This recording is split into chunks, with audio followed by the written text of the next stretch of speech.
Alkyl halides के SN reactions में हमने पढ़ा कि न्यूक्लियोफाइल इलेक्ट्रोफिलिक कार्बन पे अटैक करता है अल्काइल हैलाइड की और लीविंग ग्रुप लीव करके चला जाता है, प्रोडक्ट बनती है। दो मैकेनिज्म पढ़े हमने, SN1 मैकेनिज्म और SN2 मैकेनिज्म।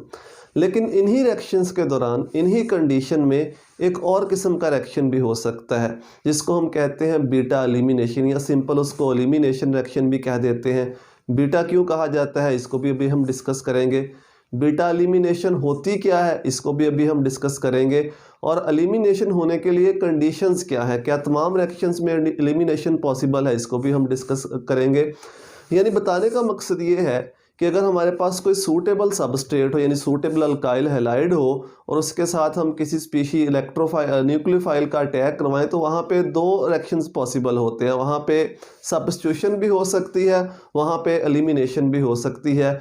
कौन सी प्रोडक्ट ज़्यादा बनेगी ये डिपेंड करता होता है कंडीशंस हम क्या अप्लाई कर रहे हैं। लेकिन यहाँ पे बेसिक मेरा मकसद आपको समझाना है एलिमिनेशन और सब्स्टिट्यूशन में फ़र्क क्या होगा, बीटा एलिमिनेशन उसको क्यों कहा जाता है, और यहीं से हम एक बात और डिस्कस करेंगे कि बेस और न्यूक्लियोफाइल में क्या डिफरेंस होता है। तो समझते हैं दोनों का फ़र्क क्या है। सपोज हमारे पास ये कोई सबस्ट्रेट है, ये मैंने एक सबस्ट्रेट ले लिया अल्काइल हैलाइड। सबस्ट्रेट की जब मैं बात करूंगा तो इसका मतलब मैं अल्काइल हैलाइड की बात कर रहा हूं।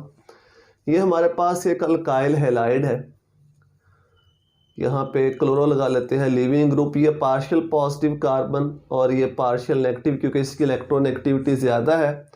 और यहाँ पे दो पॉसिबिलिटीज़ को मैं शो कर देता हूँ। ये हमारे पास स्पीशीज़ है जो एज ए न्यूक्लियोफाइल भी एक्ट कर सकती है, एज ए बेस भी, कंडीशन के ऊपर डिपेंड करता है। तो यहाँ पे मैंने दो पॉसिबिलिटीज़ आपको बतानी है कि कब ये न्यूक्लियोफाइल होगा, कब ये बेस होगा। अब दो साइड्स हैं इसके लिए। देखो इस हैलोजन के साथ जो फर्स्ट कार्बन है इसको हम पढ़ते हैं अल्फा कार्बन।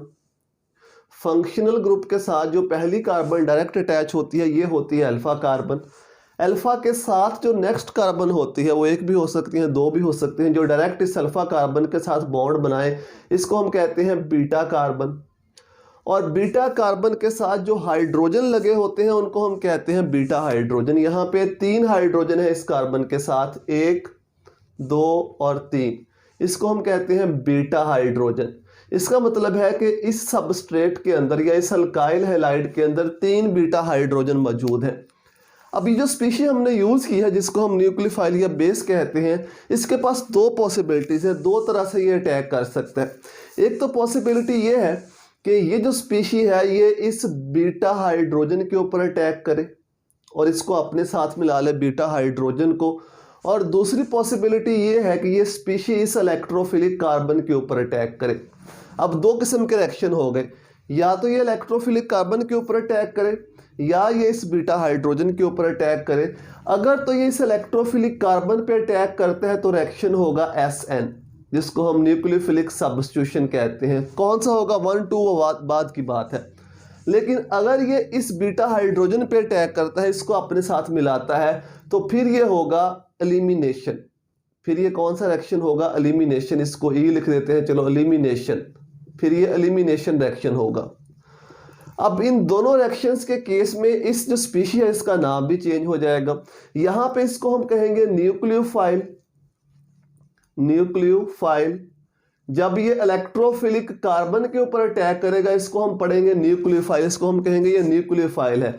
जब यही स्पीशी बीटा हाइड्रोजन के ऊपर, या इसको हम एसिडिक हाइड्रोजन भी कह देते हैं, चलें एसिडिक हाइड्रोजन, एसिडिक हाइड्रोजन, ये एक एसिडिक हाइड्रोजन है। एसिडिक हाइड्रोजन का मतलब है कि कोई भी स्ट्रॉन्ग बेस इसको इजीली यहां से निकाल सकता है, यहां से अब्स्ट्रैक्ट कर सकता है। अब इसको हम बेस कहेंगे।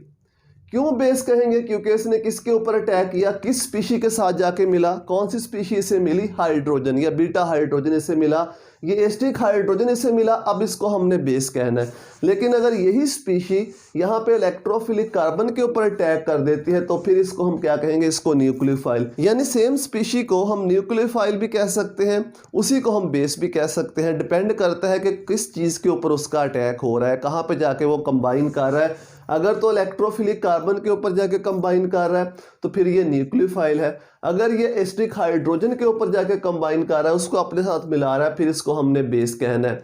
तो इन दिस केस, इस केस के अंदर एलिमिनेशन होगी और इस केस के अंदर सब्स्टिट्यूशन होगी। जब सब्स्टिट्यूशन होगी तो सिंपल है, ये वाला जो हैलोजन है यहाँ से निकल जाएगा और यहाँ पे ये जो न्यूक्लियोफाइल है वो आके लग जाएगा। प्रोडक्ट हमारी बन जाएगी CH3, ये 3 हाइड्रोजन है इकट्ठे लिख दिए। फिर इसके बाद आ गया CH2, इसके बाद ये वाला ग्रुप CH2 आ गया और ये बन जाएगा OH, यानी हैलोजन लीव कर गया, वहाँ पे OH आके अटैच हो गया। और यहाँ पे इस केस के अंदर ये इसको अपने साथ मिलाएगा, ये बन जाएगा वाटर H2O।